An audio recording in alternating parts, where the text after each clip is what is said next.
Israel Iran యుద్ధం నానాటికి ముదురుతున్న నేపథ్యంలో అమెరికా సైతం అందులోకి అడుగుపెట్టడం అగ్నికి ఆజ్యం పోసినట్లయింది. ఇజ్రాయెల్తో పాటుగా అమెరికాపై కత్తులు నూరుతున్న Iran supreme leader Ayatollah Ali Khamenei ఇప్పుడు ఎక్కడ ఉన్నారు అనేది టాపిక్ సీక్రెట్గా మారింది.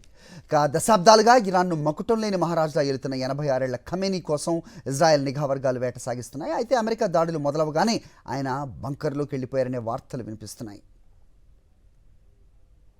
ఇరాన్లో తన కీలుబొమ్మ ప్రభుత్వాన్ని ప్రతిష్ఠించాలంటే ఆయన ప్రాణాలతో ఉండడానికి వీల్లేదని ఇజ్రాయెల్ అమెరికా నిర్ణయానికి వచ్చినట్టు తెలుస్తోంది.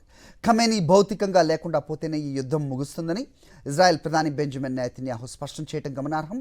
అయితే అత్యంత పటిష్టమైన భద్రత కలిగిన బంకర్లో ఆయన క్షేమంగా ఉన్నట్లు ఇరాన్ అధికార వర్గాలు చెబుతున్నాయి. సుశిక్షితులైన బాడీగార్డులు ఆయనకు రక్షణ కల్పిస్తున్నట్లు పేర్కొంటున్నాయి. ఇజ్రాయెల్ నిఘా వర్గాలకు ఏమాత్రం ఉప్పొందకుండా ఇరాన్ సర్కార్ అప్రమత్తంగా వ్యవహరిస్తోంది. ఖమేనీని కంటికి రెప్పలా కాపాడుతోంది. సాధారణ పరిస్థితుల్లో ఖమేనీ సెంట్రల్ టెహరాన్లోని ఓ కాంపౌండ్లో ఉంటారు. అక్కడి నుంచి విధులు నిర్వర్తిస్తారు. మిలిటరీ కమాండర్లు అధికారులతో ప్రతి వారం సమావేశం అవుతారు. ఇజ్రాయెల్ దాడులు మొదలైన వెంటనే ఖమేనీ బంకర్లోకి వెళ్లలేదని, బయటే ఉంటూ ప్రతిదాడికి వ్యూహాలు రచించినట్టు తెలుస్తోంది. ఈ నెల 21న అమెరికా సైన్యం యుద్ధ రంగంలోకి అడుగుపెట్టిన తర్వాతే ఆయన బంకర్లోకి చేరుకున్నారనే వార్తలు వినిపిస్తున్నాయి. తన విశ్వాసపాత్రులైన అనుచరులు సహాయకులతో కూడా కమ్యూనికేషన్ తగ్గించుకున్నారు. ఫోన్లు, ఎలక్ట్రానిక్ పరికరాలకు దూరంగా ఉంటున్నారు.